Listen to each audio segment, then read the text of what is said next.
Hey everybody, and welcome to episode 211 of the Seal Podcast. I am currently hosting, I'm Neil, and with me is Dave. Hello. There is no Fraser. There's no At the Fraser moment. again. Just let us down. Hopefully, he'll be turning up at some point. But you never know. His boss is making him work. My camera is sort of doing my head in. What is going on? Right, so so we will wait to Fraser. Hopefully he'll turn up, but we'll see. How are you, Dave? Good. Better than early in the week. I've been suffering from this lurgy that's been making its rounds around the UK. Yep. So I was off Monday to Wednesday. Ooh. I went back on Thursday. I wasn't quite with it, and I'm still not there. But I found out like over 50% of the workplace has had it over the last week or two. Nice. Which was nice stats considering they're making us go into the office and stuff. And Have you been must going get in over it. much? I went into the office twice in the last 2 weeks, both before getting ill. So Yeah. but my daughter had it as well. She had it the week before, so whether we caught it off her or not, but I'm blaming work. That's very polite. Yeah, well, I'm still not fully recovered, I don't think. Having it about 5 weeks now, something like that. Is it? It's Oh crazy. wow. Okay. So Yeah. No, I had flu-y, sort of hot and cold and achy, and I'd feel alright, and then like 5 minutes later I'd get up and do something, and then I'd like feel really crap again, and yeah. So nice to know it's going to take 5. Well, could take 5 you weeks never to know. get over. Hopefully you'll be alright. Yeah, it's not COVID. I've done a COVID test. Yeah, I didn't have COVID apparently. Well, I never know. I've done 2 tests. One when I was feeling rough as arseholes right at the beginning, and then one when I went to the doctors and she said, "Have you done?" Well, spoke to the doctor. Said, "Have you done a COVID test?" I was like, "Well, I did one when I felt like it might have been COVID, but now I was just coughing." She was like, "Oh, you better do another one." But no, neither of them COVID. That was about 4 weeks apart though, so who knows if that even works anymore. Yeah. So it was frustrating to say the least. Yeah. Yeah. Don't like. Well, nobody likes being ill, but the fact that I felt so ill that I couldn't even concentrate on watching anything on telly, Oof. apart from like repeats of shit. How much So Murder yeah, She Wrote have you watched then in the last week? I've been watching quite a lot of Star Trek: The Next Generation. Right. I'm on season 3 now. Yeah, it's not good. No, it is not. No. How about you? Yeah, same. Well, just a bit shit, but yeah, Yeah. not too shit does not do anything. I'm off work for a weekend this weekend. Right. But I have an exciting meeting on Tuesday, which means hopefully I won't be working nights much longer. Hooray! So interview. Well, a meeting, not really an interview. Okay. Right. So But discussion about about your when I current can move, situation. basically. Wow. Hopefully. So we'll see.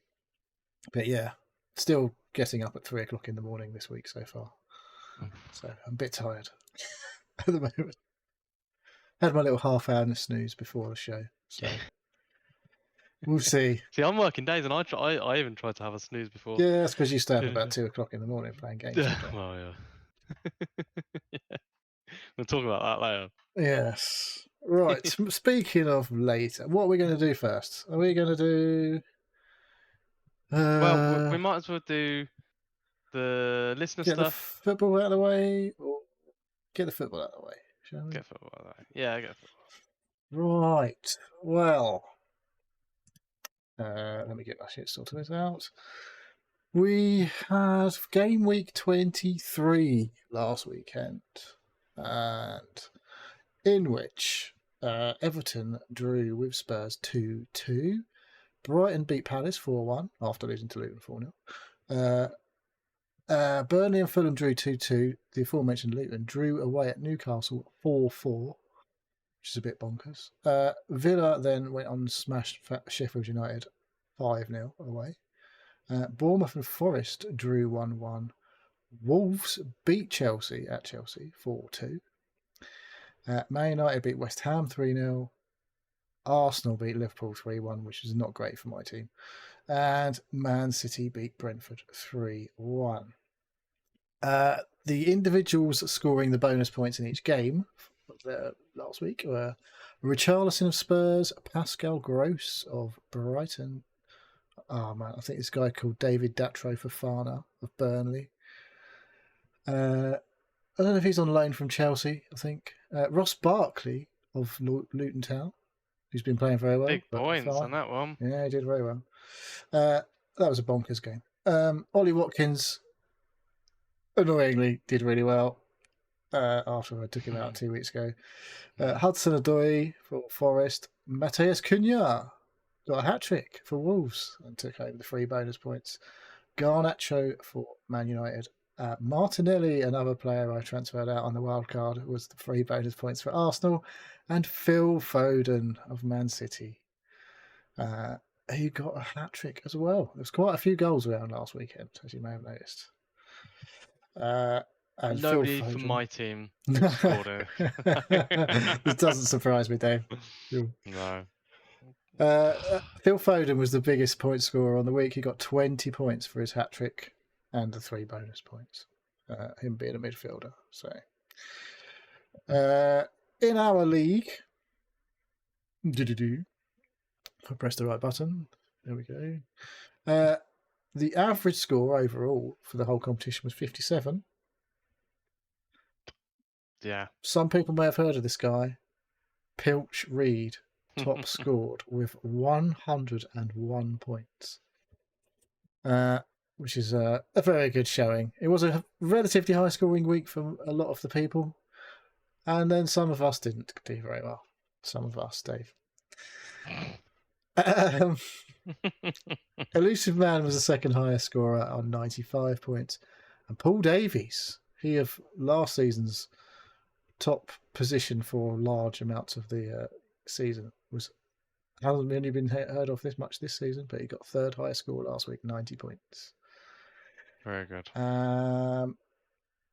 Yeah, so that leaves us with the top 3 of my son Adam on 1,429 points. David Kinsit hanging on in there, 1,355 points, and Nathan Suleiman, 1,341 points. My wife is continuing to creep up there. She's in 4th, 1,338, and yeah, I dropped like a stone because I only got 48 points, and everyone in the top 10 basically got more than me. And the bottom 10 largely got more than me as well. So, yeah, not a great week for me. You have to go down to 16th to get for the person that's got less than you. Yeah. Yes. Yeah. And then there's someone in 29th who got less than me as well. Yeah, I need to just bite the bullet. Did you buy burn the wild card lately? Have you done that? Yeah. It's probably not a great week to do it. There's a lot of stuff happening in the next few weeks. We've got a few double games on week 25. And then there's a few teams not playing in 26, so you need to be wary of that when doing any transfers over the next few weeks. So yeah, Fraser. I have a wild card. I do have a wild card. Yeah, we get a new one. We get a new one in January. So yeah, well, I don't know if it's a good week to play it now. Well, you know, lots of people lots of people I hear on the podcasts, the FPL type podcasts, willing to take hits on the next 2 or 3 weeks. So we'll see. Maybe take a hit on the game week where there's a double if you're getting players in, because they're going to hopefully get you the points back by just playing twice. But, you know, it doesn't always work out. So into the head-to-head league, we have right. My boy beat the average by quite a distance. You lost to Andy Cox, Dave. Lewis lost to Phil Taylor, and Chipper Spice narrowly beat Mike Redmond by 5 points. Fraser beat Chris Jackson. Gary D. Felice, 82. Luciano, 78. 2 big scores, but Gary getting just the edge there. And Christian beat me 60 points to 48. And Elusive Man, 91, beat my wife 80 points, which means the standings are... My boy's still sitting top of the pile on 52 points. Fraser's up to second on 42 points. I seem to recall he was bottom for many weeks at the beginning of the season. He was. There he is up in second. Joint second with Luis Estevez on 42. Then it's Mike Redmond on 40. My wife 39. Yeah, there's still... I don't know if anyone's going to catch my boy. Yes, he needs to go on a horrendous run, really. Like, I guess 4 games in a row he needs to lose. And the chasing pack needs to win all 4 to get ahead of him. So we'll see. Annoyingly, he's doing very well. I obviously trained him really well last year and forgot everything I taught him. But yeah, I got bored this week here of just looking at everyone's team and seeing the same player. So I thought, fuck it, I'm going to do something different, especially as the ones I'd had weren't doing jack shit until I took them out. But there we go. That is the way the cookie crumbles. I think that's basically it on the football. Right. Unless you've got anything to add. No, I need to fire all of my players out of a cannon. Well, into a goal. Hopefully they'll get some points then. yes. Yeah. Pilch is here in the chat. Strange that he turns up on the week that he scored loads of points. Yeah. Very good. Okay. Where are we at? What we've been doing? Or are we doing the listener stuff? Oh, he's here. We better do his question. Yeah, we better do his question since he's here. What he said. A question for the show. So, after my astonishing haul of 101 points this week, I am 125 points off second place and on the up. Do the team think it's possible for me to get to second? Side note, the current reigning champ is 125 points off top and on the way down. Discuss. Well, you know, we can all have a good week, can't we? Whether you can maintain it for the rest of the season. Can we? Some of us can. I remember last year I was well over 100 points off top and managed to pull that in. But depends who's on top, I guess. Yeah, I don't know how many points he was off at top, but yeah, second's definitely possible. I'm still hopeful that I keep looking at my team, having made all those wild cards and gone a bit wrong. I'm like, still look at it and go, I can't take them out for this next week. Right. I can't take them out for this next week. But it's, you know, that's what I thought last weekend, and it went a bit shit. So we'll see. What week we on? 24. Oh god, there's loads of time. There's like 38 game weeks. Yeah, so 14. Is that 15 just over or 14? Halfway through. Yeah. Yeah, it's definitely doable, but it's you got to rely on other people doing worse than you, haven't you? Yeah, and constantly be on it. Yeah, you can't let it slip. You got to be on it all the time, just like me. Don't go wild and rogue on go think this is boring. I'm going to do something crazy, but crazy. Anyway, we shall move on. As veteran gamers in the chat are urging us to saying there's too much football. They should just pack it in. I'm not sure they'd think the same. But you know, what else are they going to do to earn all that money? You certainly don't earn that in broadcasting afterwards, for sure. Right, anyway, we are going to move on to what we've been doing. What have we been doing? Yes, so obviously you've been ill. Have you managed to find time to do anything other than be ill? I've watched a film. I think it's a new film. I saw it not Netflix. It's called The Lost City. You say It's it was on Netflix. Yeah. It is on Netflix. It was on Netflix when I watched it, and it still is on Netflix. The Lost It's City. The Lost City. I think it's straight to Netflix film. It's got Sandra Bullock in and some other famous people. He was. It's a really funny cameo. Well, it's not cameo. Let's just double check. I can't remember his bloody name. It's not a new film. It's 2022. That's quite new. It's quite new. It's new for me. Daniel Radcliffe, isn't it? Oh yeah, I've heard of him. I Yeah, think he did something for a little while. yeah. And Brad Pitt. Really? He's not in it that long. But yeah, there's some other famous. Hopefully, there's a few people. famous people in it. But, you know. It's a Netflix jam. It's okay. It was. It's a Netflix jam. It's a Netflix. How do I say? It's kind of like. It's shit. No, it's not shit. It's a funny sort of rom-com. Is that Oof. right? Is Daniel Radcliffe and Brad Pitt romantically entwined? Yes, constantly. And in the film? No, that. Channing Tatum apparently is in this as well. Who? Channing Tatum. Channing Tatum. Yes, that's the. You say there was a lady? Did you say there was a lady in it? Sandra Bullock. Yeah. Yeah. But no, I in my sort of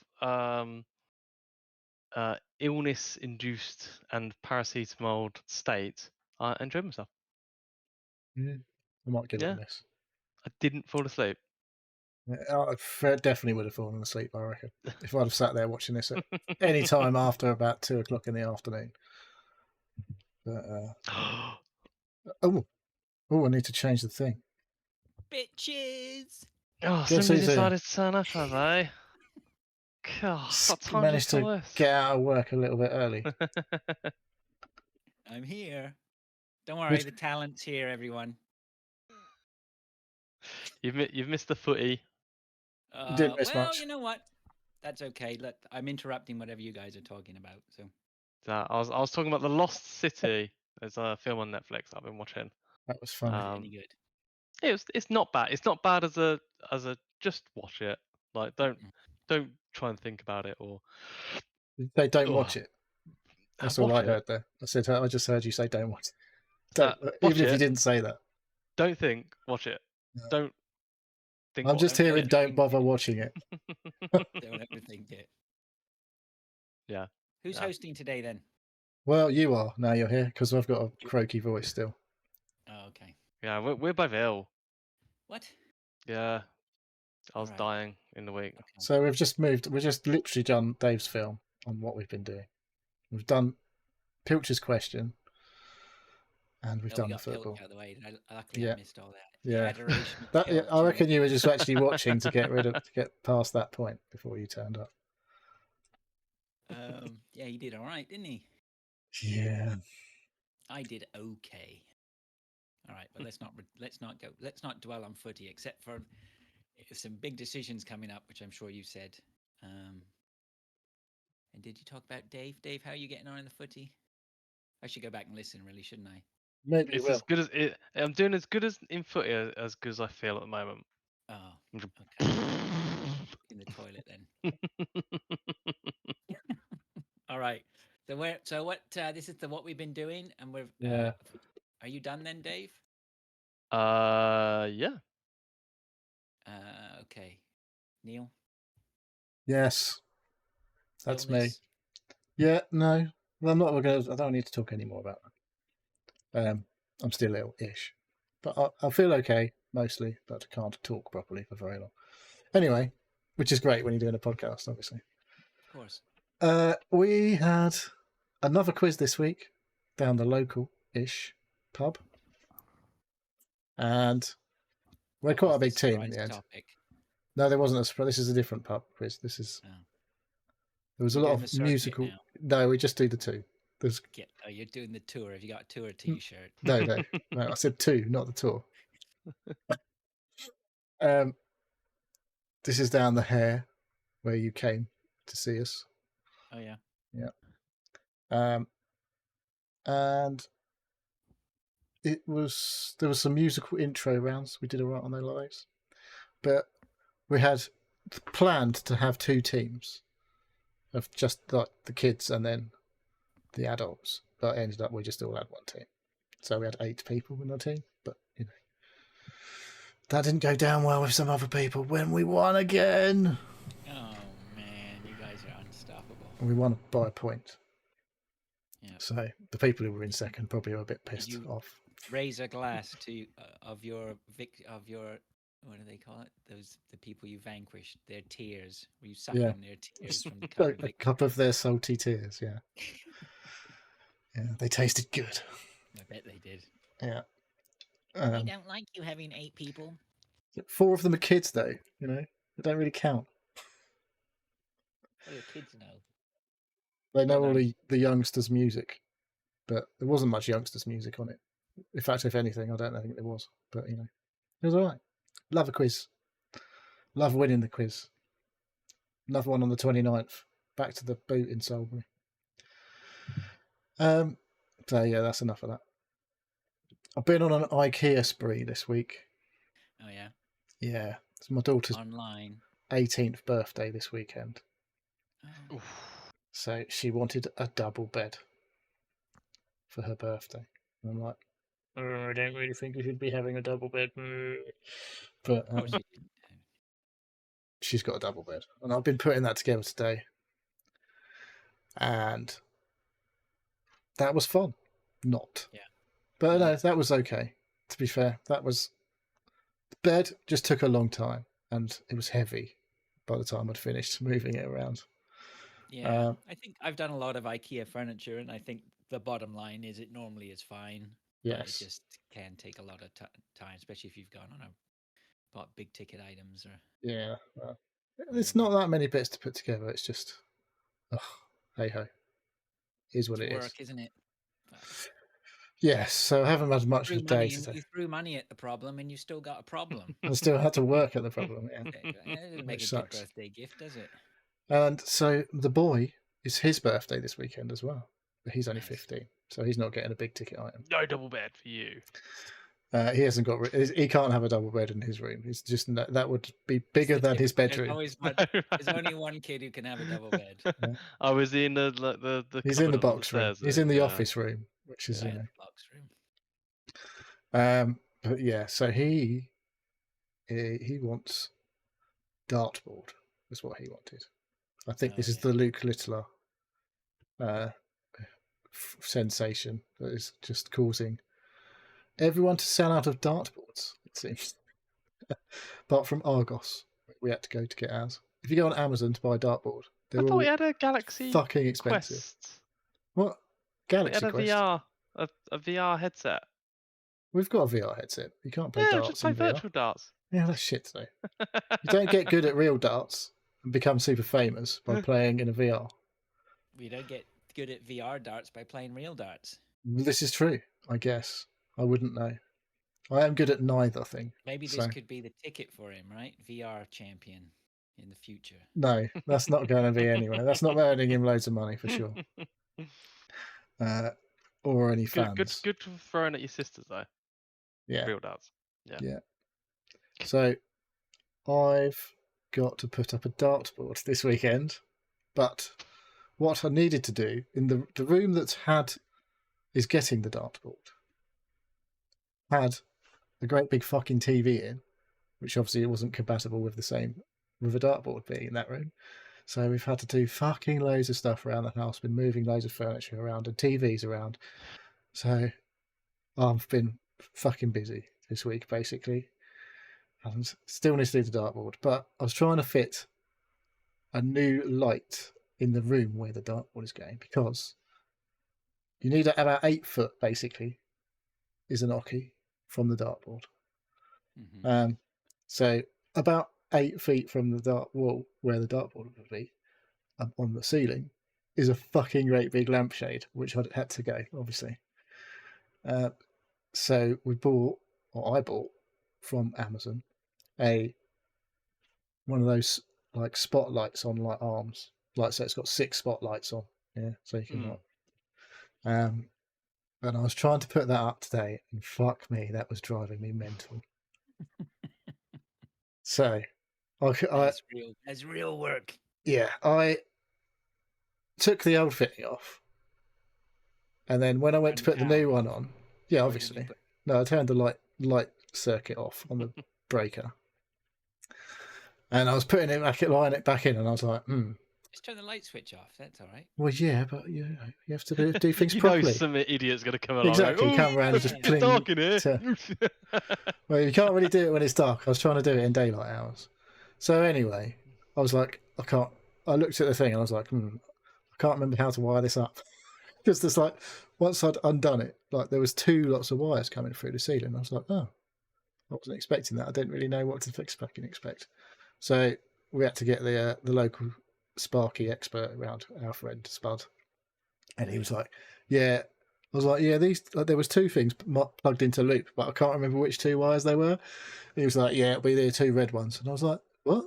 It's like, yeah, one of the black ones is alive. I was like, what the fuck? Red's supposed to be live. No. Anyway, I ain't an electrician, obviously, but he is. So he did it in about 10 minutes. You saw a red wire anywhere? Just earlier, there was 2 coming through my ceiling. 2 red, 2 black, and a green and yellow one. Right, but it's not a common wiring color, is it? Right? You don't Yes. see it. This is why before I do anything like that, like just take shitloads of pictures, like loads and loads of pictures. Like he was like, usually he goes to me. Usually the black wire, the live one, has got like something on it. I was like, yeah, that'll be the thing that fell off on the floor when I took the fitting off. Can't remember which one it was on. I was like, so yeah, he came around with all of his fancy tools and he put it back on. He put it all together. And he's got all the gear, and yeah, he knows what he's doing as well. Funnily enough, having worked as a Sparky for like 40 years. So yeah, child's play to him, right? He's just like, come on, throw me a bone here. It's beer money. So good old Spud. He's retiring soon. Sparky. So yeah, I have to work out of him while I can before he goes fuck off. I'm not doing that. You'll have to get someone to do it. But yeah, thanks Spud. Not that he listens. But yeah, so I have my spotlights. He was like, oh, 6,000 K or whatever, Kelvin or whatever it is, the temperature. And he's like, these are going to be super bright. They fucking are super bright, I can tell you that. Oh, are they? Yeah. He's like, you want about a 4,000 for darts? Like, all right. But I was like, these will do for now. No, just for darts too. That's awesome. Well, he does, like, he's on the committee at the club, the local community centre. And they have a dartboard, so he knows his shit about dart. He knows a lot about a lot of things. But he is an Arsenal fan, so not everyone's perfect. So that'll be that. That's me. I'm just looking up here. 3-core and earth cable colouring standard was blue, yellow, and red. I stand corrected and apologise. There's no yellow, mate. What? Yellow and green. Blue, yellow, and green is the earth. There's some old wiring about from the 80s and 90s. There's no blue. We've got red and black. Aluminum? Yeah. Aluminium, you mean? Yeah. That's a really poor conductor of electricity. What the fuck? It's not great, no.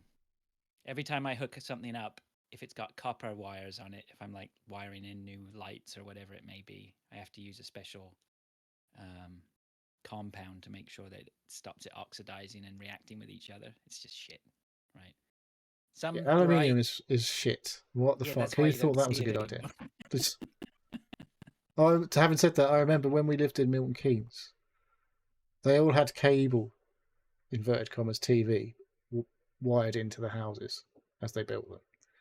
And when that basically all went tits up, and you had to get your own broadband and all that shit.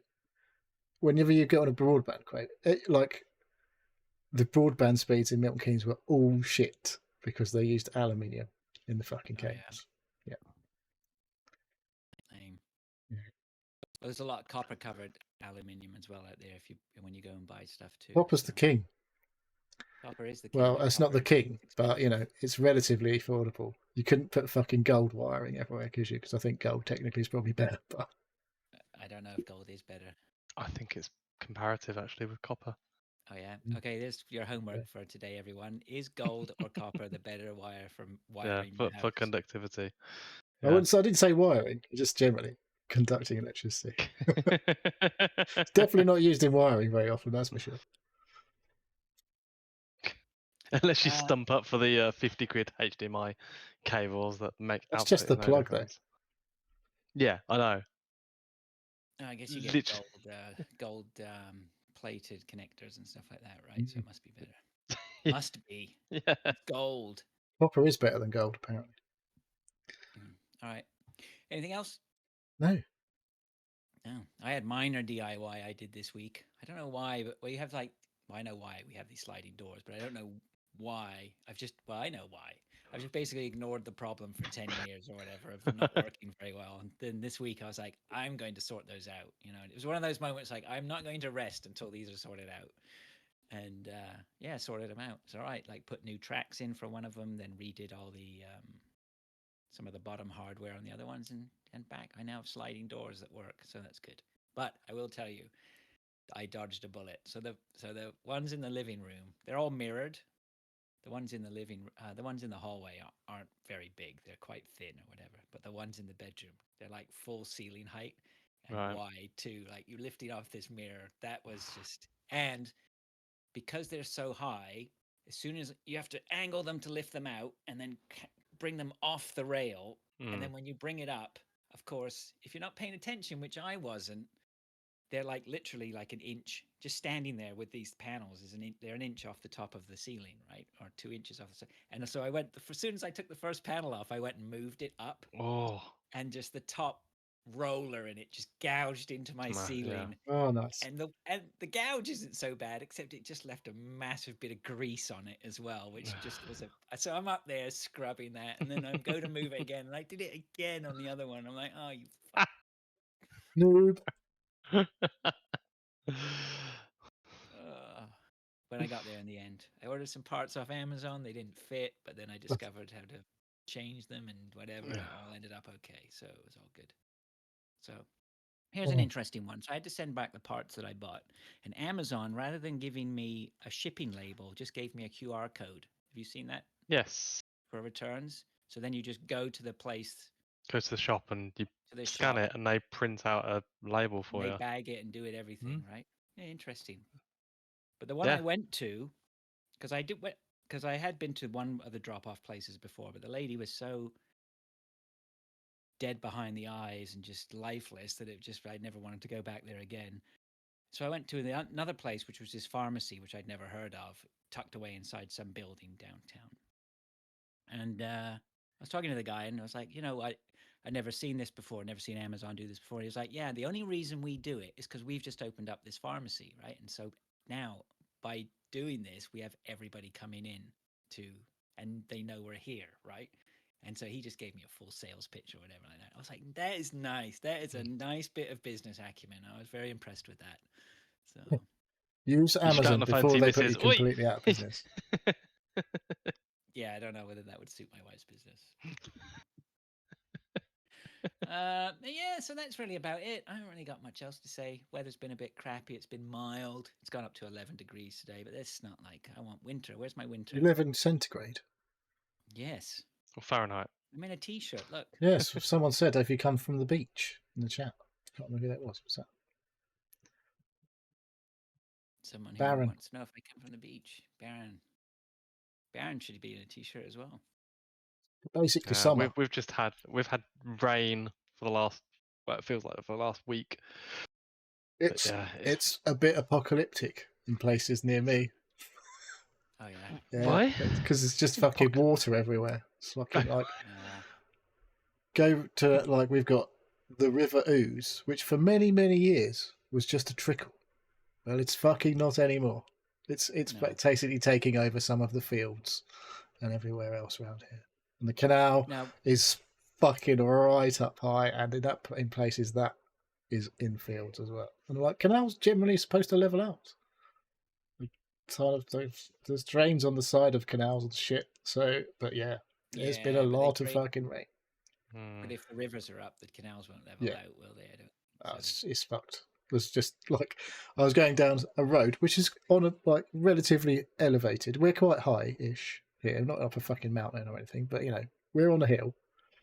And there's a road went to the tip to get rid of my cardboard today, and there's a road up like called Stoke Road, and I'm coming down a hill, and there's like a bit of a dip, and it goes up, and then it goes down much further down.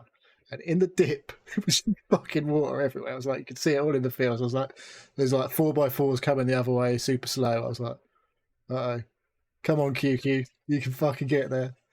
So it wasn't super deep, but you know, when you're going through, it's just like fucking waves. You can't see out the side windows. It's just fucking water going everywhere. So it's pretty fucking bad. Yeah, you got it. So if you see the other cars are making it, at least you have a rough idea of that. Yeah, I saw. You got to be very careful. If you're driving a Porsche, don't be fucking doing that because you ain't getting through it. Drive through it, or don't drive through it fast in your QQ. Yeah. Right, that's a recipe for disaster. Yeah, well, it's off the ground. Like it's not, you know, there's a fair bit of clearance underneath the QQ. If I was in my Fiesta, I'd have been thinking, maybe I'll turn around and go the other way. Remember when you came through, all that water is going up around as high as in the roof of your car. Yeah. If that gets in and goes up around the engine, anywhere near your air intake, royally fooked. Yes. Well, it was okay. And in for a new engine. We escaped. We got through. Me, as in me, and the QQ. But yeah. Maybe you could assassinate the QQ. Or are you friends with the QQ now? The QQ's doing me all right, you know. My wife was having fun with the QQ the other week. It kept saying there was a stop-start fault. She kept saying, keeps coming up with this fault. I was like, it has not done it once every time I've driven the car. I don't know why it only comes up when you do it. So, yeah, it's still a bit temperamental, but it works. It just keeps telling you it's not going to work. Is that the one where you stop at the lights and then it stop? Yeah. I think I said that. I think that's what that is. Like, yeah, I know it was mine's got that, but it's been disabled. Yeah, ours has never done it. I was like, I don't know why it's telling you it doesn't work because it's never fucking worked as far as I know the whole time we've had the car. So I don't know why it's telling you. Light on? Huh? Check the engine oil. No, do you have a check engine light on? Because I think it gets disabled sometimes if that there's one. a check engine light or something. So I fuck knows really. She just keeps getting all these warnings. No, the only thing that happens when it tells me that the key's not in the car, and I'm like, the key is in the fucking car. I've literally just got in the car. I've used the key to open the car. Got in the car with the key. Don't tell me there's no key here. And then they have to tap it on the stop button, and it goes, yeah, there is a key here. Yes, there's a fucking key here. You stupid thing. So modern cars are all fucking weird. New battery for your well, yes, I know. That's what it usually is. But I need to do that for my Fiesta. There was a warning on my Fiesta. Sparky buddy. Say, look, no, I can change a battery on a car fob. Yeah, my Fiesta tells me, like, there was a warning on my Fiesta. I was like, it wasn't on the dashboard or anything. It was just like on the where the display is for the radio and everything. And I was like, what's that exclamation mark there? How do I even fucking find out what that means? So I had to go through the menu. Fiesta. It was like, your car key battery's low. I was like, oh. At least it told me in English what the fuck was going wrong once I found out. Yeah. So. All right. Okay. Anything else? I haven't really got anything else. No. Oh, I got a new Leatherman. Oh, what? You got a new lemon? Leatherman. Oh, Leatherman. What's a Leatherman? It's a multi-tool. Yeah, multi-tool. Why do you need another one? I fancied it. It's a Leatherman Charge. That looks like I got one of them. It came out of a Christmas crack.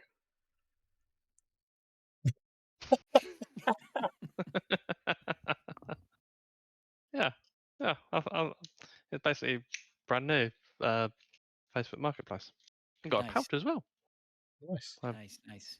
Oh, he's browsing the Facebook Marketplace. It's the algorithm is knowing Dave likes this stuff. I know that world. Yeah, it's only done Why alright. do you have so many speakers, Fraser? Facebook made me buy them. it sees me browsing for them, and then like because I'm spending time on it, it goes, "Oh, you like them?" So I'll put some more in it. Yeah, it's like looking at girls on Instagram. Yeah. Don't know about Yeah. Moving along. All right, let's move on on that bombshell before we get cancelled. Let's move on to what we've been playing. That's not any way at all bad compared to some of the stuff that would cancel us before, I'm sure. All right, Neil, you've got a laundry list that. of I've stuff got here. a few things I've played for not very long.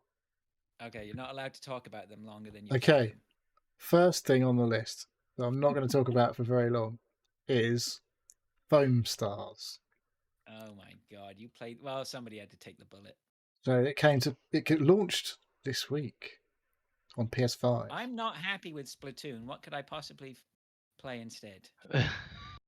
Not Foam Stars. Oh. In my opinion, it is not as good as Splatoon. Splatoon 2, I assume. But in fact, I was just like, this is like, it's Japanese and it's Square Enix. So instead of just getting on with it and say, like, this is the game, you have to fucking sit through a load of cutscenes and fucking some knobhead telling you about how to play the game. I'm like, this is taking far too long. And then it wasn't very interesting when I got to the They point. haven't taken into account the Western patience, the white male Westerners' patience levels. No. So yeah, I played one mission. I did the tutorial, and you know how it is in these games. It's like Yes. you're gonna need to look at this thing. So it's actually using that you can use the camera controls and all that bollocks. And it's like every time it says, like, look at the stars, and you're like, okay, I'm going to look at, and then you go to do the thing, and then it flashes up with a screen. Use the right stick to do this. I'm like, yeah, I fucking know how to do it. I've played a fucking million games, and then it stops you. It's just like, this is irritating. Already irritating me straight away. So yeah, and then once you've done the tutorial, which you can't run, you can't sprint. I was clicking the right left stick, and I was like, this isn't doing anything. It never told me to do that, obviously, in the tutorial. So obviously that's not a thing. But you know, it's just you do it, don't you? It's like, move. This is taking a long time. Fucking sprint. Move. Fucking move. Get on with it. But yeah, I didn't do anything. You can't sprint. You can skate surfboard, snowboard, I guess, foam board. I don't know what you do. If you've got enough foam on the ground, you can pull left trigger and do a surfboard on it. But I won't be playing it again. I've uninstalled that. It's just like, nope. So yeah. Foam Stars, not recommended by me. Not even once. I didn't play the multiplayer.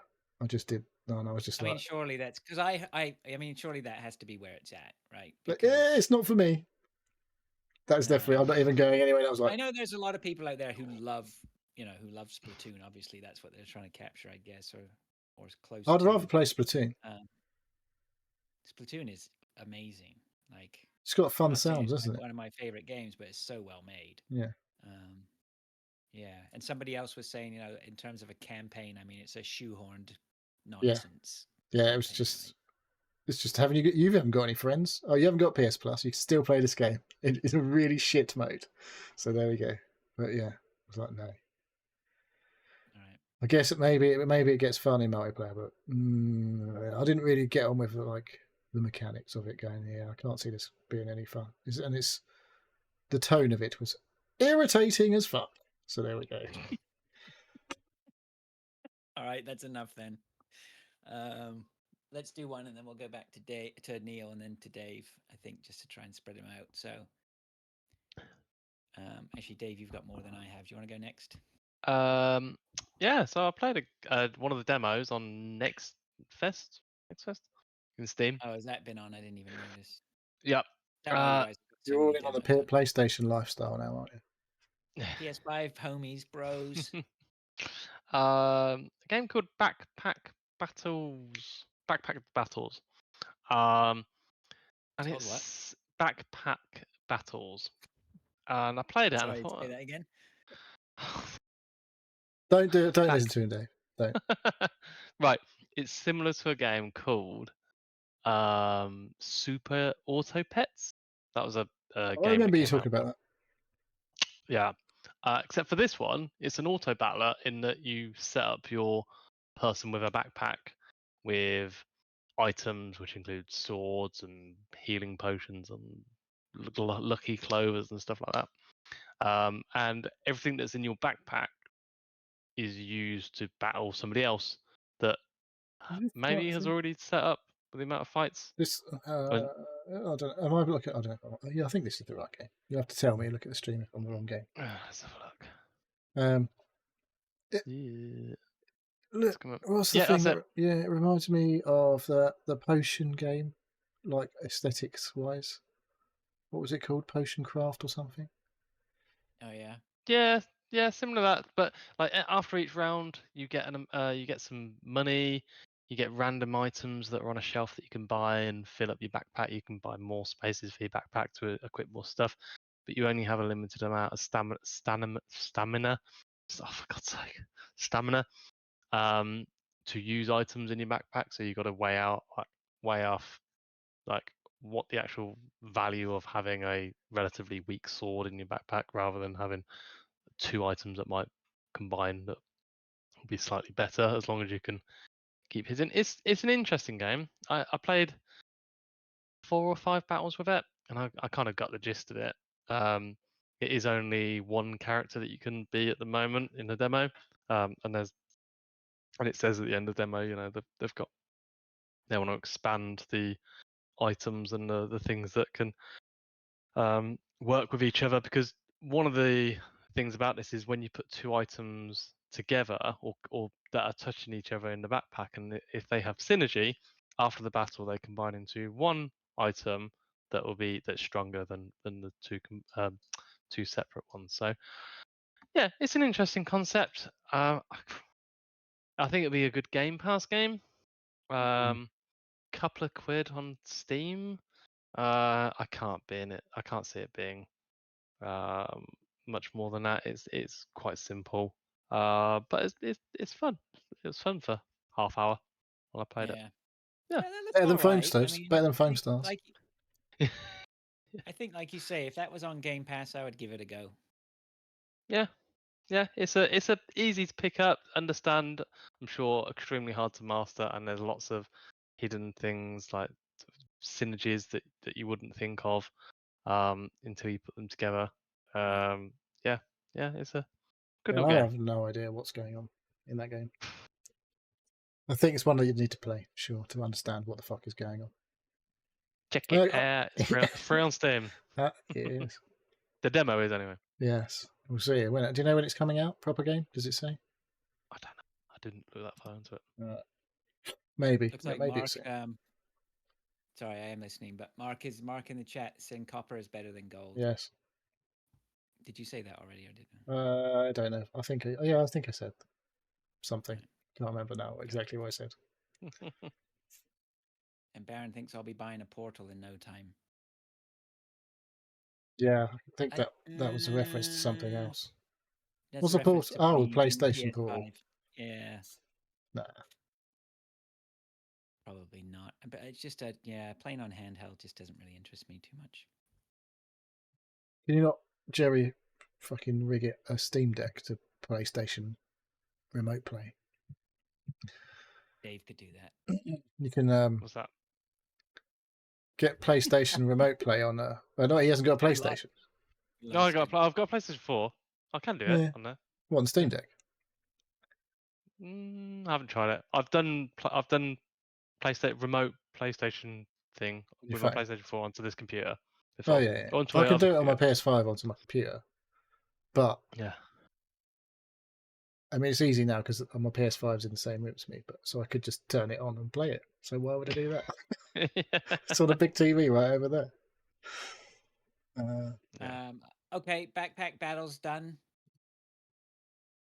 Yes. Yes. Remember, check it out. All right. I'll talk briefly. So, I got a notice from the library that Super Mario RPG was in for me to go pick up. I did go pick it up. I popped that in. I played it for 10 minutes and then realized just couldn't be bothered. But it looks like it is typical Mario RPG fair. I mean, I've played them.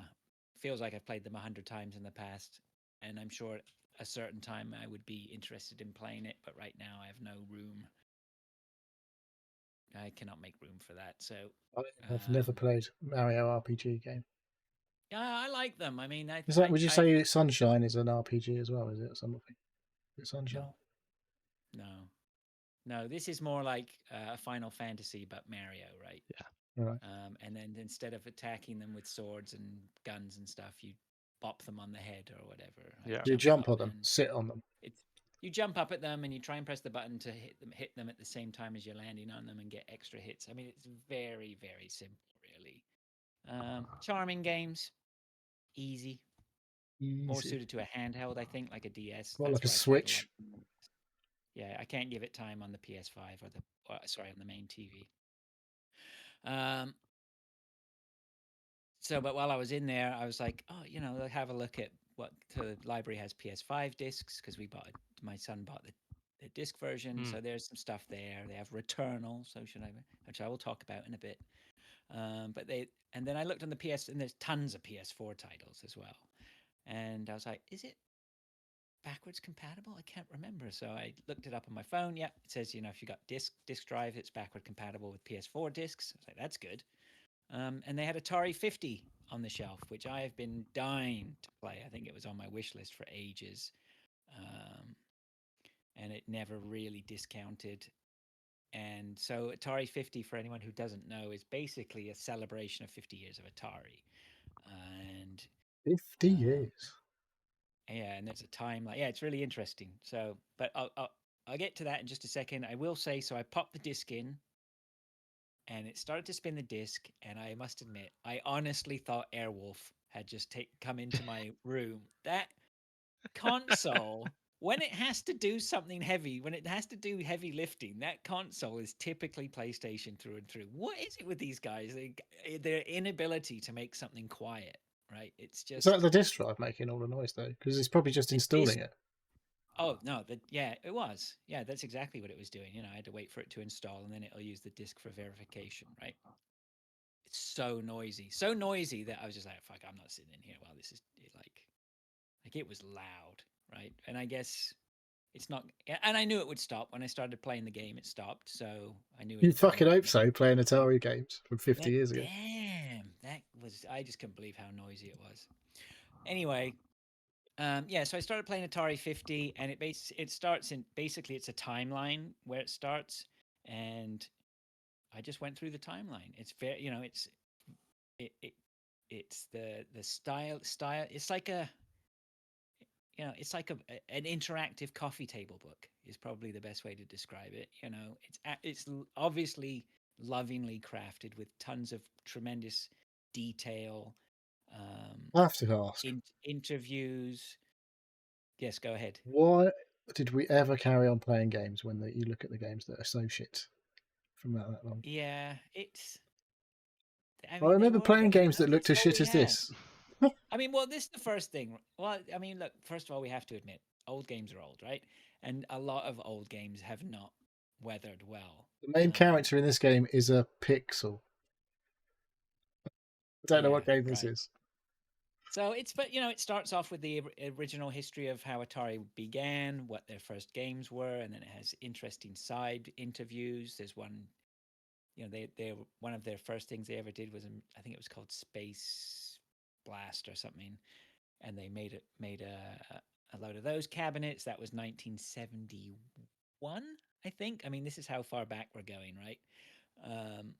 50 years, funnily enough. And yeah, just an interesting interview with one guy. Talked about how he found like 5 of them in the wild in some place in the middle of nowhere, California, and then you move on to another tab has all the artwork or advertisements, and every time you go further down, I think it pretty much chronicles every game they released in the arcade, so everyone is there, and if I'm not mistaken, I think everyone is playable. So they have emulated versions, and maybe not the first one, that Space, I can't remember. Oh no, but Pong is there. Then you can play Pong, right? Which obviously kickstarted Atari. and then Centipede, and all, there's tons I'd never even heard of that are in there. Yeah, it was neat. I mean, I must have spent a good hour with it. It's definitely very chilled, right?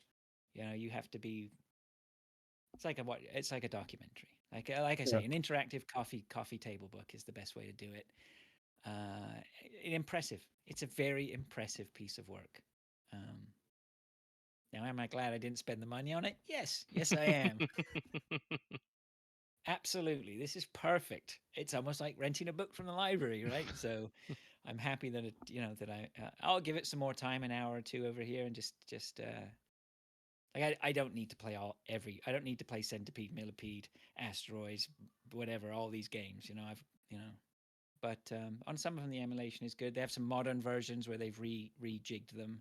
They're all on there. But I'm only really in the arcade section. I haven't got to the home console version, right? 2600, all those games will tons of interesting stuff. Dave Mary. So anyway, there's so many games I've never heard of.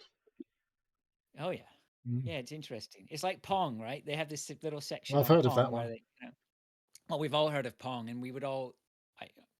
The Pong machines are fairly recognizable if you know what you're looking for. Big yellow Pong with Pong written on it, right?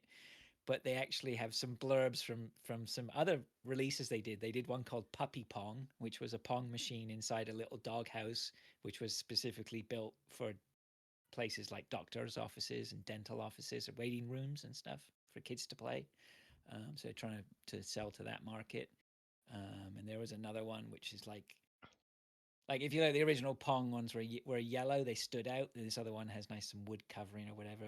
That was more for perhaps the upscale doctor's office or whatever it might be. It's just neat how they, all this stuff going on. And it's and the biggest thing I got or amazed at, which is very easy to forget, is just how advanced they, even though it doesn't seem like it's advanced, they still were, things were advancing at a phenomenal rate in terms of the computing world back then. And it's all very interesting. So that is Atari 50. Highly recommend a look-see if you get a chance.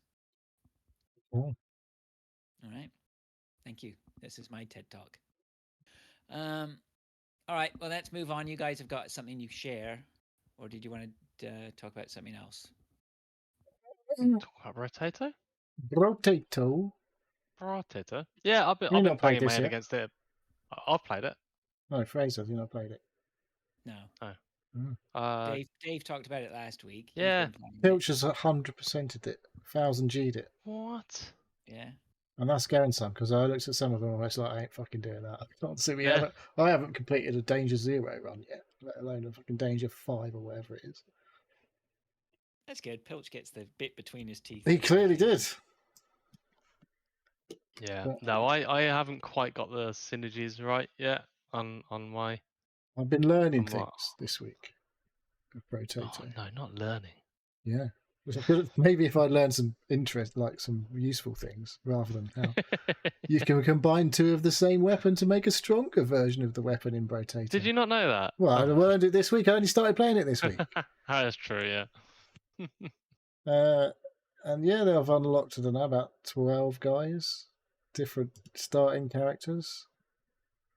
There's fucking loads of different, I guess, the builds, and each one has a stupid name and looks a bit weird and comes with different perks. So this guy on the screen, he's got 6 sticks, running around with 6 sticks as his weapons of choice. I don't know if that's good, but maybe if you combine 6 sticks into one Super 6 stick, I don't know. Beat people with your stick. Should I be playing this game? I think you should probably have a go. You liked Vampire Survivors. This is a Vampire Survivors game. And there's enough interesting stuff going on, I think, to make it, maybe not 100% it, but, I reckon you could get some mileage out of it, for sure. Okay. Definitely. Right. There's a lot of, it's different from Vampires because you have a wave that lasts a certain amount of time that you need to survive, and at the end of that wave, you usually get every time you level up, you get to choose something, but you don't get to choose that until the end of the wave. That's like a boost to some of your stats usually.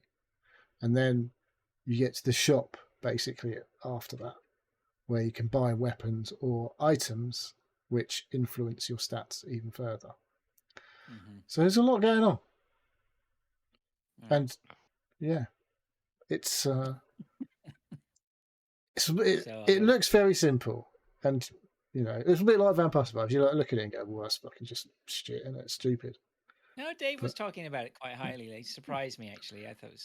I went in with cynicism when he started talking about it, but he gave it props, I think. You should definitely have a now go. we have Cult finishing it. Okay, I'll go check that out then.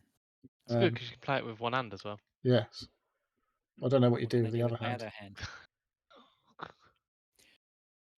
All But- right. Yeah, it looks very simple. Obviously, you look like an egg. Yeah. Not a potato. Potato. So- All right, I get it.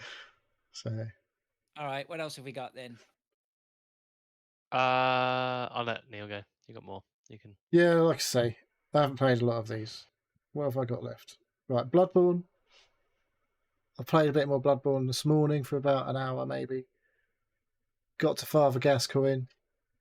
Was having a scrap. He's the first real roadblock boss, and so I lost my first attempt, and I was like, I ain't doing that right now. I'm too tired. But So remind me, how much Bloodborne? You didn't just start today though? no. I've been playing it for fucking years, but I've never got anywhere. Oh, okay. Stan's been playing a ton of it. Yeah, so it's like I said before last time I spoke about it. I'd never really understood how people loved it so much because it's brutally hard. But all of these games you play are brutally hard like that. Yeah, and it does not look great. I have to say, on the PS5, it doesn't look great. I can't get it to look nice. I'm looking at a video now, and it looks a lot nicer than what I'm playing. Stan was playing it when he first loaded it up. I thought that looks really bad, but I think there is a little bit of, what do they call that, sort of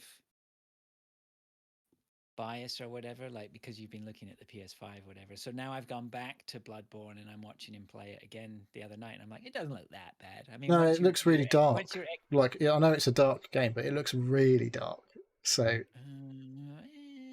didn't think it was that bad. Yeah, see, I'm having issues with how it doesn't perform awfully, but it's not the best looking. There's no PS5 mode. It doesn't suddenly run at 60 frames. It's still running at maybe 30 frames. So it's doesn't feel great from that point of view. But these games were designed with that in mind, so they play fine. It's just it's not great compared to playing a 60 frames per session version of the game. Which I'm sure is possible. And yeah, so Father Gascoigne, there's a thing you can pick up to help with the fight called a tiny music box. That doesn't sound like it'll help at all. Well, it's his daughter's music box. Oh yeah, Stan was telling me about all this yesterday. Yeah, so if you play the music box is so near strong. him in the middle of the fight, he goes, and you get in a window to fucking bosh him. But yeah, it's like if you pray at the wrong time, you sit there and you're standing there trying to play the music box, and he just comes and gives you a good old wallop, shoots you with his gun, and he's like half your health's gone. So it's hard fight, and I just gave up with the music box in the end. I was like, this is too fucking. Every time I play the music box, he hits me. So there was a point where I ran in. I was like, yes, I'm getting some. Because I have an axe as my main weapon, and you can an axe to grind. No, you can change the axe from a small axe to a big axe.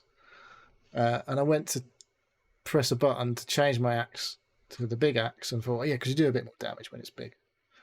And I pressed right on the D-pad, which doesn't make the axe bigger; it switches your right-hand weapon. So I was getting loads of hits, and I was like, yes, I'm getting loads of hits. There's a bit of blood spraying out every time I hit him. And then I realised I was just punching him with my fist. So, fuck's sake. So yeah, that's shortly after that he killed me. I was like, for Right. fuck's sake. So I've got a bit of a run. It's like this. There's a bit of a run back to the boss now that I could probably run past the enemies, most of them. But it's not like Elden Ring was really good at just giving you a spawn point right next to a boss, so you didn't have to run past loads of shit or fight loads of shit to get back to where you died with the boss. And same with Lies of P was pretty good at that as well. But yeah, so I'm a Vargas guy and it's rock hard, and he killed me, the bastard, and I only lost 2,000 blood echoes or whatever, so it's not a lot. Could easily grind that back. I have leveled up a few times. I've made me axe stronger and all that sort of shit.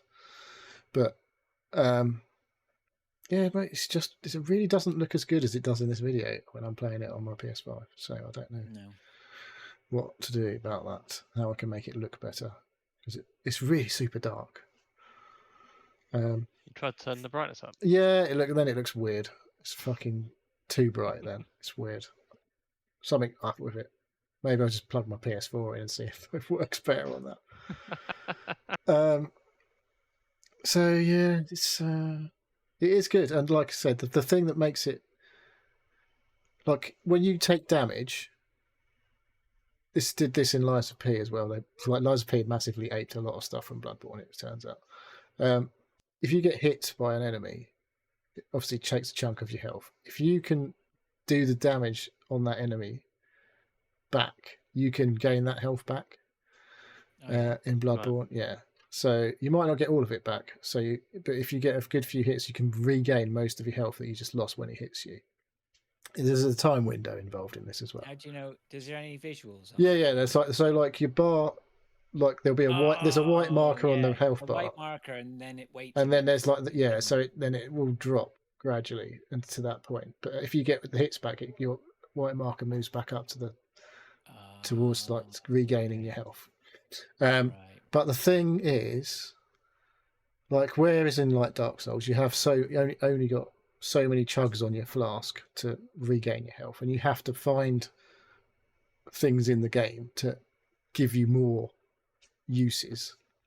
In Bloodborne, you have blood vials, and it seems like every fucking dropped blood vials. You can only carry 20 at a time, but if you die, after a while, you've got so many in the bank in storage. Like if you've already got 20, and you pick up 2, they just go into storage.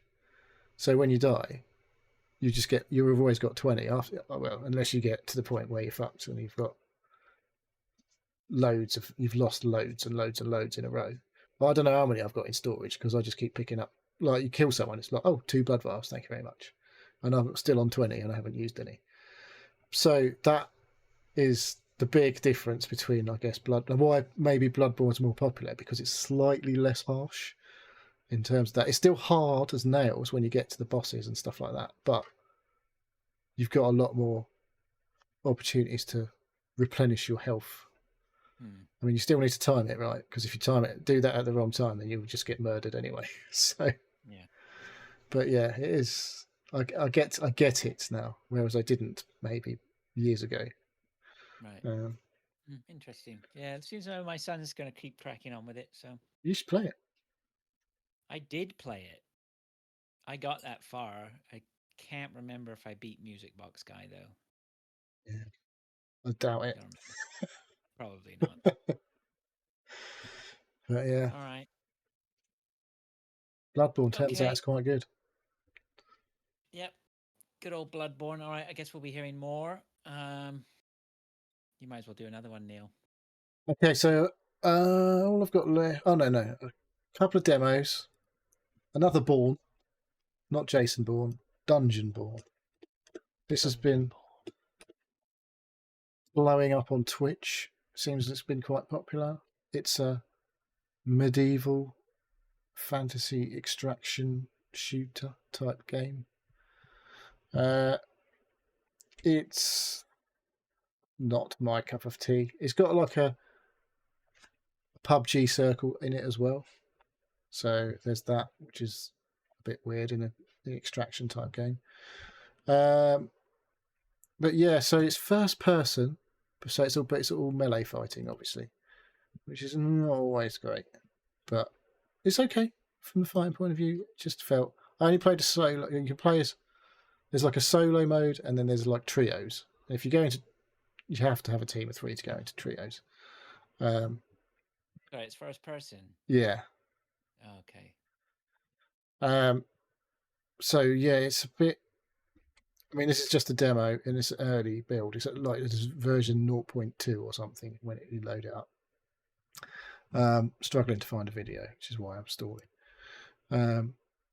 But it's. I don't know. I didn't like the feel of the combat. Like I say, first-person melee games. Sometimes they're okay. Others, you've got to really get it right. It's very difficult, I think, to get good melee combat in first person. And it's quite. I played as a rogue guy with 2 knives, 2 swords maybe, and I think there's one build that's basically broken. His heart is the warrior, and he's super strong. Because you don't even like as a rogue, you think you move a lot quite fast. No, it didn't really move that fast. Still quite slow. I don't know if there's any gameplay in this fucking trailer. Well, I mean, it's early, right? So it's Yeah, gonna be yeah. shitty parts to it, But but it's really popular. So there was 21,000 people watching on Twitch the other day. So it looks alright in trailers. Maybe I haven't given it enough of a go. Maybe I play a different character. I just died to a fucking stupid goblin. It was like, you little bastard. It feels like we're overdue a really good first-person dungeon crawler. Wasn't there another one?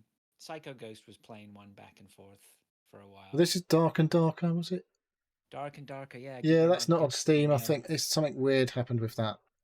It was on Steam and now it's not on Steam. Yeah, there was some controversy or something. Yeah. So I mean, in the trailers, it looks alright. Reused assets or something. Or maybe it was something like that, but it's just I don't know. It's not Hunt Showdown, is it? So it's PvPvE. It's not on your list. No. I've not played loads this week, but I have played a bit. Hunt. Yeah, you played with me and watched me burn twice. Yes, you keep dying. It's really frustrating. I got told off last night. Oh, good.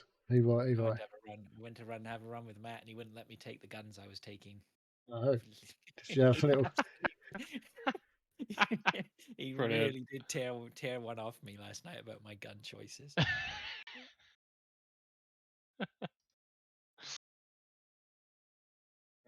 All right, what was that? Dungeonborn. Okay, I think I might I need to go another go at it, or maybe it'd be better to play the trio mode and have a little play together because there's definitely something there. I did threaten to play it, and he's like, "Oh, I've played it. I'll play it," and then he's like, "I played some single player." Yeah, didn't think much of it. It's just I don't know. So I don't know. Like I've played a lot of Hunt, played hundreds of hours of Hunt, so you get to know the maps and all that sort of stuff. And I just went into this and I didn't know where to go. Didn't really know what I was doing. Maybe it needed a better tutorial. I don't know. One that wasn't super long and irritating. Not knowing where you are, not knowing what you're doing. I just need it to feel like it's good. The problem I have is that I really don't think wielding a sword is much fun in a video game compared to shooting shit, right? Don't you like the katana in Hunt then? No, I got told off for that last night as well for never using it. No, I should take it out more often. I haven't played a lot recently. I've been off a bit of a break this week because the season pass finished. So plus the PS5 is perfect timing for the PS5 to come in the house. Anyway, should I segue that into mine? Yes. Okay. Is that enough Dungeonborn, Neil? Yeah, I'd say I might play a bit more. I don't know how long the demo's around, but your face tells a story. You're basically sneering while you say I'm never going back to it. I'm not dissing this like I did Flame Stars. Flame Stars was it needs top. work. It needs work. Yeah, but there's definitely something. It's early days, right? It's early days. All right. I've been playing tons of Returnal. and So, I have. what's Returnal? Tell me about. Tell me about Returnal. So Returnal is you basically are a lady astronaut, or just an astronaut if you like, and you have landed, crash landed on a planet, and then you Is she a get out of lesbian? your. I I'm not sure have that's no idea. It wasn't brought up. discussed. I don't know. I have no idea. Maybe it does turn out And later on in the story. There is definitely a story here, anyway. yeah, there's something going on there, but it's whatever. I mean, that's by the pointless. I take any interest in the story at this point. Yeah, basically you crash land on the planet. It's third person, and you have a gun, and then you go basically. Let's call it you're going into the dungeon. I mean, I think what do they call it? The Oasis ruins or so, or I can't even remember what it is where I am right now, and it's area to area to area with branching off side areas. And when you die, you go back to the start. So it's roguelite, roguelite, or roguelike, or it is a rogue, whatever. Yeah, it's new maps, isn't it? Every time. Yeah, the maps change around, but you start to recognize the areas, right? I mean, it's not like they're not regenerating the whole area; they're just shifting areas around. I think more than anything else, because they have to have specific areas in every map too, as well. So there's like specific points where you have to do stuff or whatever. Anyway, that's whatever. I think when we spoke last week that Neil had got to I had got as far as Neil and getting to the first boss. I have put in God knows how many hours since we had that conversation, and I have still not beaten that boss. So I don't know what to tell you. This game has seriously made me question whether I am actually any good at video games. Well, And I think I am. So, and Neil did say, sort of, you left it at that point. I've got a feeling this could be the point where I leave it too, because it's not that it's impossible. I went and I fought the boss again a second time, or I think I may only have fought him twice. And the second time I got him down to the third stage, right? And so he's definitely doable. The problem I have is that it is taking me fucking ages to get to him, right? And because it's roguelike, every time you do a run, he's in a fucking different spot, right? And so he could be miles away. And plus, you want to get yourself leveled up all the way while you're doing your run. You're increasing your weapon proficiency, you're increasing your health bar, you're increasing your weapons and what they may do in secondary functions. I think, cooldowns, collecting buffs. And the collecting of the buffs isn't easy. When you get the parasites that give you a buff, almost every parasite you pick up that's going to give you a buff gives you let's call it an infection, a malignant infection, I think they call it. So then you have to deal with that, which is an immediate you have to go through a debuff to enjoy the buff, right? And when you're debuffed, fucking big red tentacle monster comes out and kills you, and it's driving me fucking bananas, right? I'm having to manage my temperament playing this game. Like I have to be prepared for a run. Like I can't just pick this game up whenever I want, which I think is probably the same for Hunt, and I should manage Hunt a bit better. But because you guys drive me to play Hunt, I like playing and not missing out playing with people. I'm always playing Hunt, right? Sometimes good times, sometimes bad times. We're all the same. But fucking Returnal, I just, I can't. I've got to be in the right headspace because I know it's going to kick the shit out of me. This is like, so it is I think it must be like Dark Souls with yeah, guns. but thing is with Dark Souls, the maps don't keep changing. Yeah, I don't know. It's just it's annoying me. It's like I know I can make progress again, but so I'm not uninstalling it because I quite like it. The gunplay is excellent. It really is satisfying, actually, the gunplay. So I think that's what it is. It's like I'm not uninstalling it. I may wake up tomorrow and it'll be like, you know what? I don't really want to talk to anyone. I don't want to play anyone. I just want to sit down with the PS5 in front of my big screen, and I feel great. And I'm going to play it. I'm going to do a Returnal. You're not going to feel great for very long, but there we go. Yeah, and then in about half an hour, I'm going to be rage induced and shout at my family. Ugh. Yes. Yeah, it's Yeah, it's bugging me because I really like it and I'm really beginning to hate it too. That's what I mean. That's what I think. I just landed on the thing. Like, if this was just a normal game without the rogue bit, I think I'd probably carry on. But as like, it's just like go on a run and you don't even know if you're going to get to that boss again. That's the annoying thing. It's like, Yeah. I just want to get to the boss because I can get, like, that's the thing that's blocking my progress now, and I can't fucking even get there. Yeah. See, Stan came back the other day and I was playing it, and I went out and I think I just fought the boss actually, and then I came back and I went into and I started the run again because it started me from the beginning, and I go into the first room. I'm not going to call it the next room, the first room.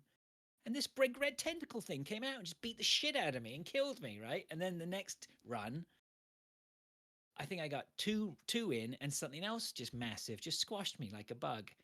And I don't know, man. Just is this fun? Are we No. having fun? I don't know if we're having fun. I'm not sure. I'm very confused with this game. So Yeah, it does make me. When I watch it and I go, it does look cool. I feel like I want to play it mate, again. honestly, when you unleash like a secondary function or something on a big boss, or take a turret out, or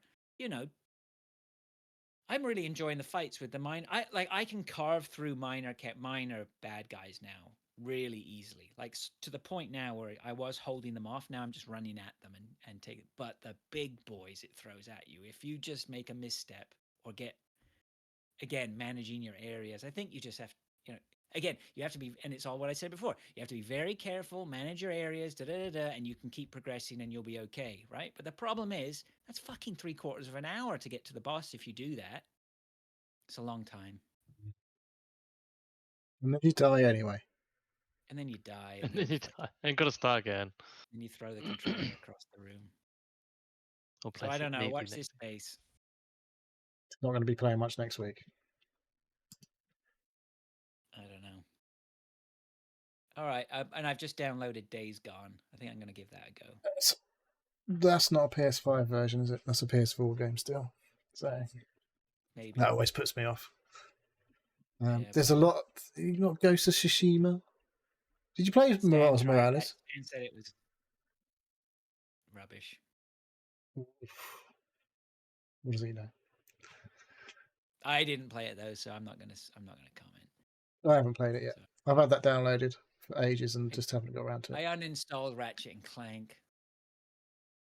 I just can't be bothered picking up bolts for 20 hours. Suck a dick. I got tons of stuff on my PS5 and I haven't played half of it. I downloaded fucking bird cat dog game, whatever that is. You know, the big bird cat dog. Oh, what? Last Guardian. Oh yeah. My dog went mental. So I had to turn that off. I used to like it when he would jump up. I used to make me laugh when he went up to the screen and put his nose. And you're not allowed to do that now. No, I've got a big TV. That's a big no-no. So, yeah, that's all I got. That's all I got. That's enough from me. What, have you got any more, Dave? I do. One more. Dave's got what I would consider the big game right now. Can I try to do some more shit games then? Have you still got one more? I've got two more. Oh my god, it's never ending. That's what I played. A lot of demo. I haven't played a lot of demos, but I played another demo, which was all right actually, called Pacific Drive. I think Mr. Fowler has talked about this. It's one of his most anticipated games, I think. Oh my god, he liked it. Yeah, well, I don't know if I haven't heard him talk about the latest demo, but I remember him saying a few weeks back this was one of his anticipated games for the coming year. I don't use Stu often as a benchmark. No, well, there was a time recently that I was like, I kept on agreeing with Stu. I was getting concerned that I might be turning into something different. But so it's what's the setting? I don't really know. It's basically some fucking weird shit's happened, and here we go. There's this thing called the instability that keeps coming in, and if you stay in the instability too long, you disintegrate basically, and obviously you die. And I guess you just start again. But you start the game off, and you're in. Everything's a bit fucked up, and you find this car, and you get in the car. Well, eventually you have to go and get some fuel for the car, fix the car up, get to work, and then you have to drive this car. And there's people talking to you on the radio, and then the car drives really shit because it's a bit fucking broken. And then you get to a garage, and then you fix up the car with a load of the stuff, and so the car then drives better. And I guess that's about as far as I got, basically. But I'm like, I don't know about this. This is like, sounds interesting. You have to like mash stuff up with one of the tools to get some parts, and then you craft like a new door for your car or a tyre or whatever if you've got all the bits. So there's loads of crafting and survival stuff. Yeah, But it looks you like drive there's a car loads of, around. yeah, it's like an old 70s or 80s station wagon. Yeah.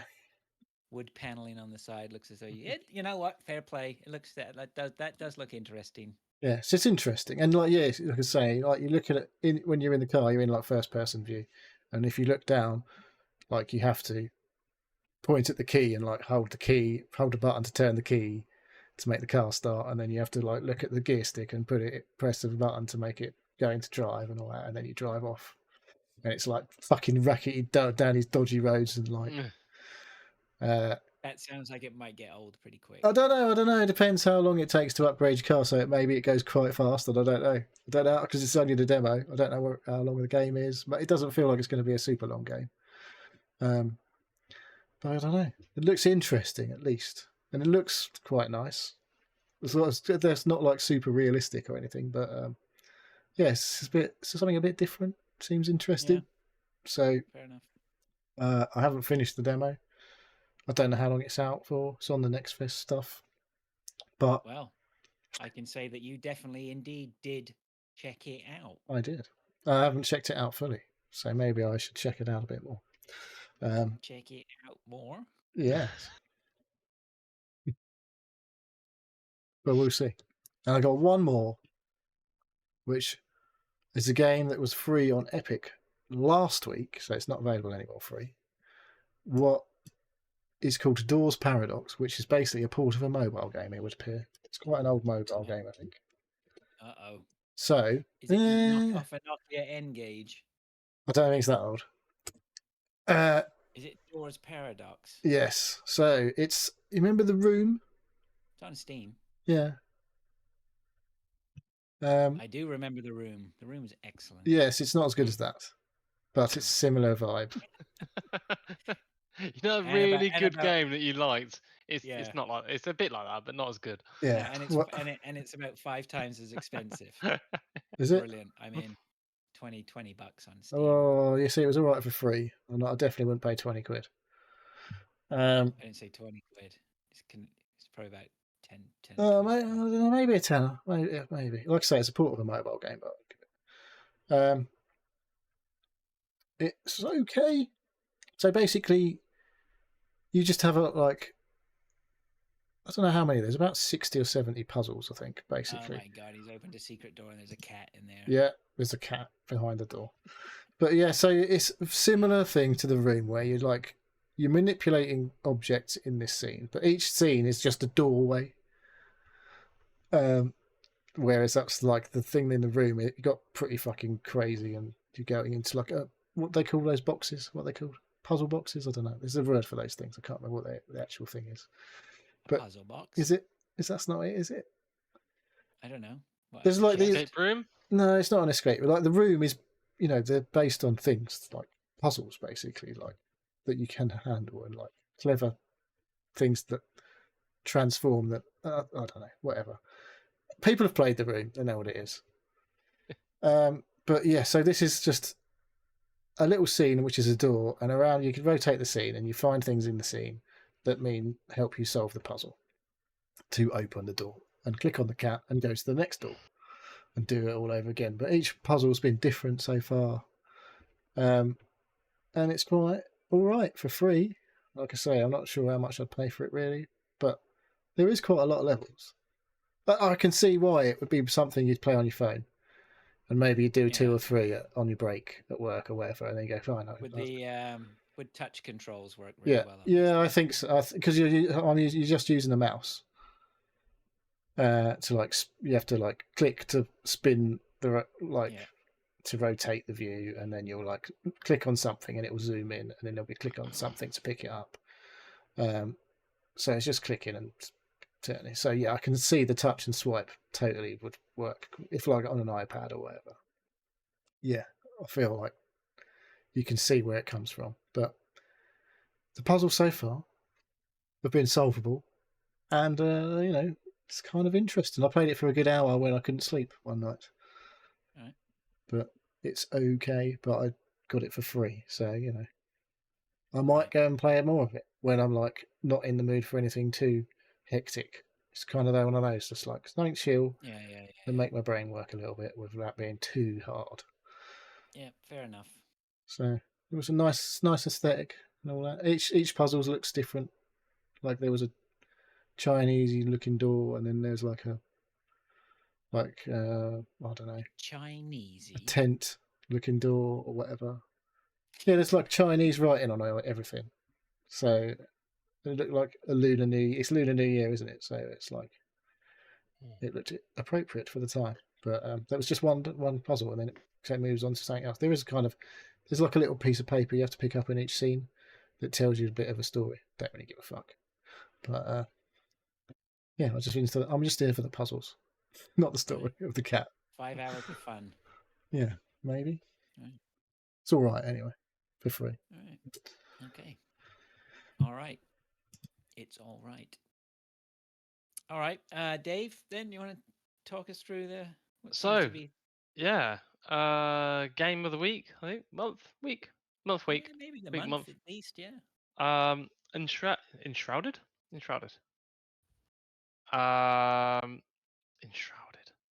So, Enshrouded. How do I describe it? Enshrouded is The tree basically puncher. Valheim. Yeah, it's a open world action RPG, or as some people like to say, the tree punching game. Survival crafting game. Maybe. Yeah, survival crafting, like it is very Valheim. Town building. It is very Valheim. I don't think the actual building is as good as Valheim. I remember Valheim having a lot of you'd be able to manipulate the angles of a lot of the items. It looks like there's having an earthquake in Canada at the minute. Yeah. Sorry, I was going into dog cam, but he's only sleeping, so it doesn't matter. The range of what you can build. Basically, I like building in these games with the resources, and I don't think it's as good as Valheim. Who's got the biggest house? Marcanic's house at the moment. So I think Has he used up all the server capability on his house? So everything chugs like fuck when you walk anywhere near it. Not quite. It's not quite as bad as that.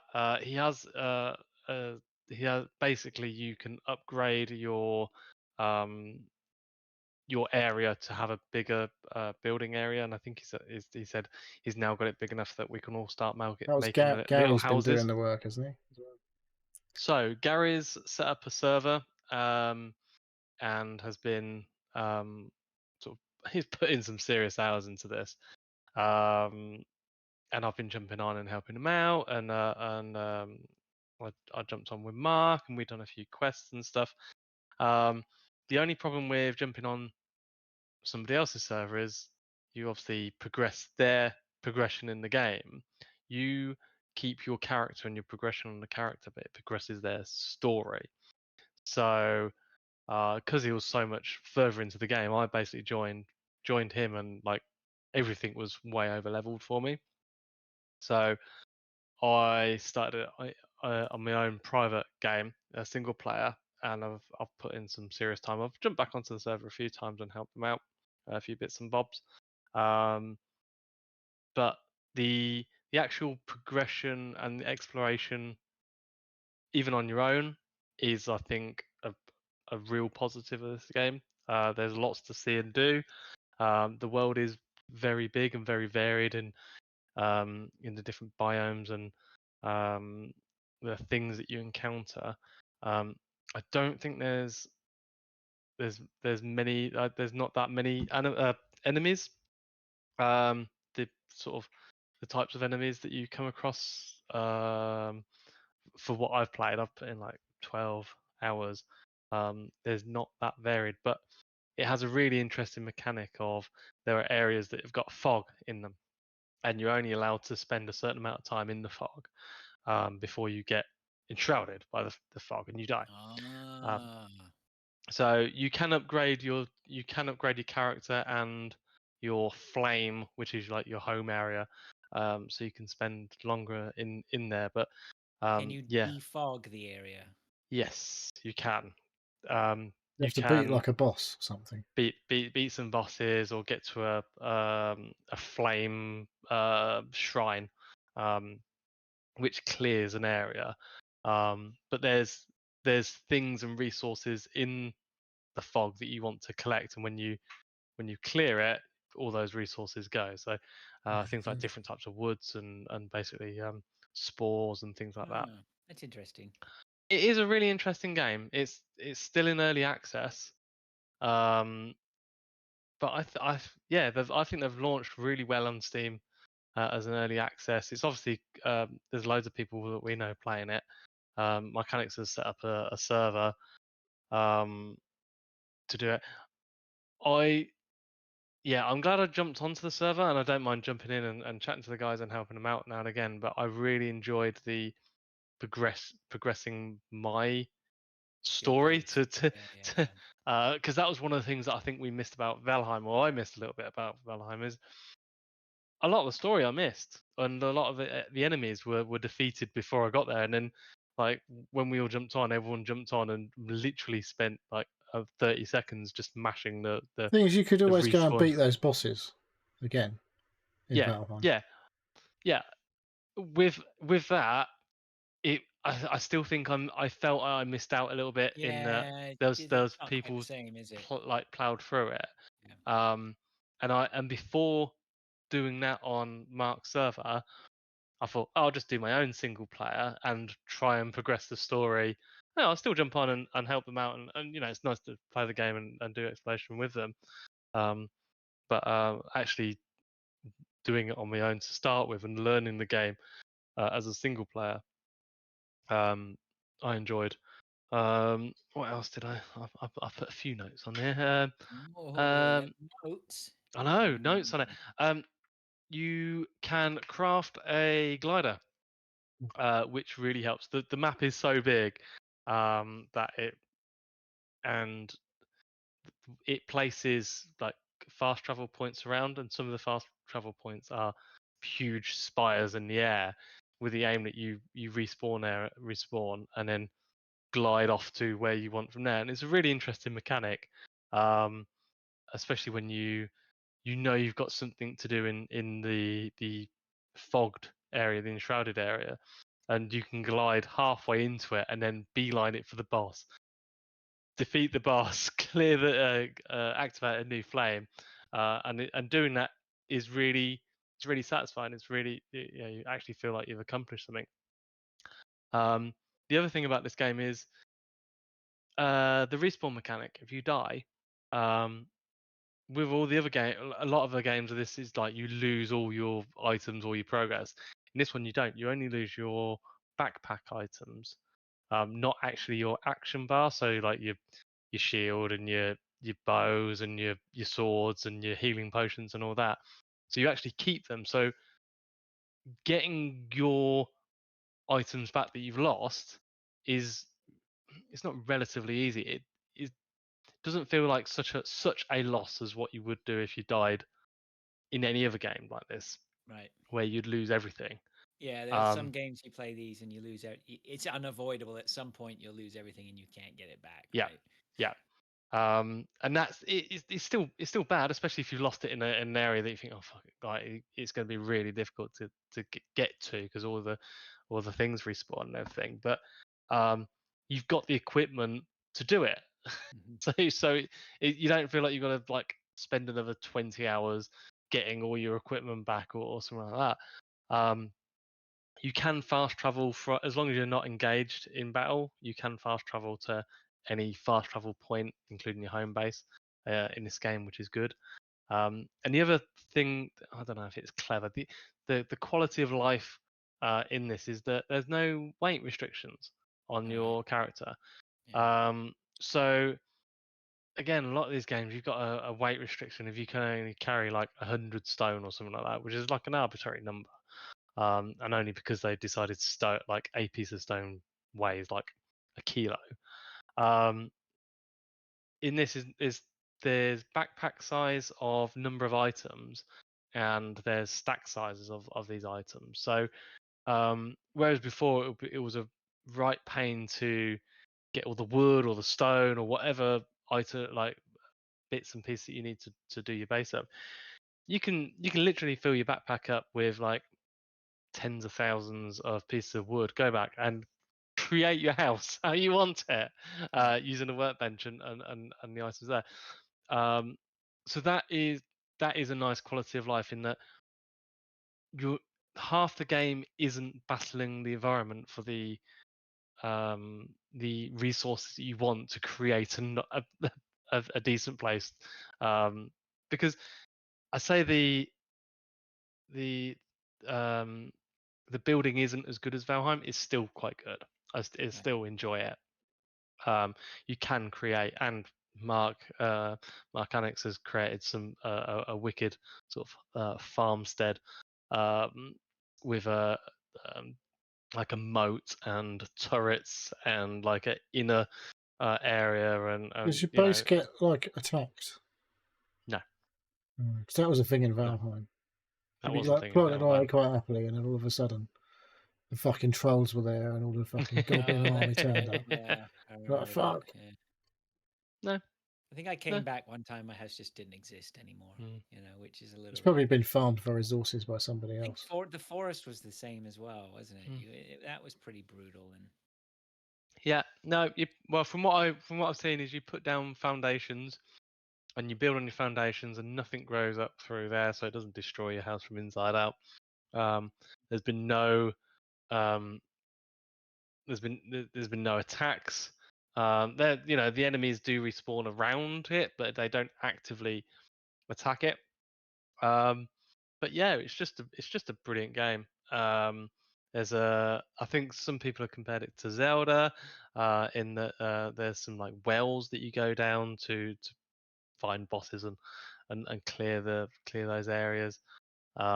It's got lots of loot and different sort of all the different loot has different values on health regen and all that good stuff. It's an RPG to heart, so it has all your stats on it.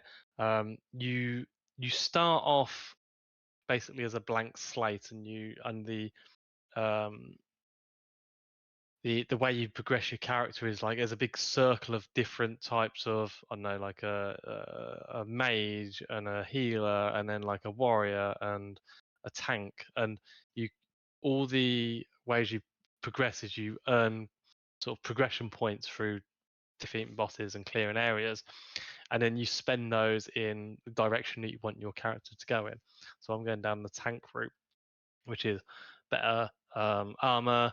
I'll take health potions, give me more health back. It's showing it on the video now. yeah, I see that. Okay. And then, but you don't have to go down one route. You can spend a bit some in some areas. Marcanix, is it no Marcanix? No, Mark Lethorius has gone down the healer route, so you stand near him and he passively heals you. But he uses like spells and wands and stuff.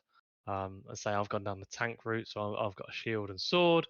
And the combat's snappy. You can lock onto enemies and sort of circle strafe Zelda style, or you can not and just sort of roll around the area until your stamina runs out. You can And Dark just Souls it. Dark Souls it, yeah. It's good.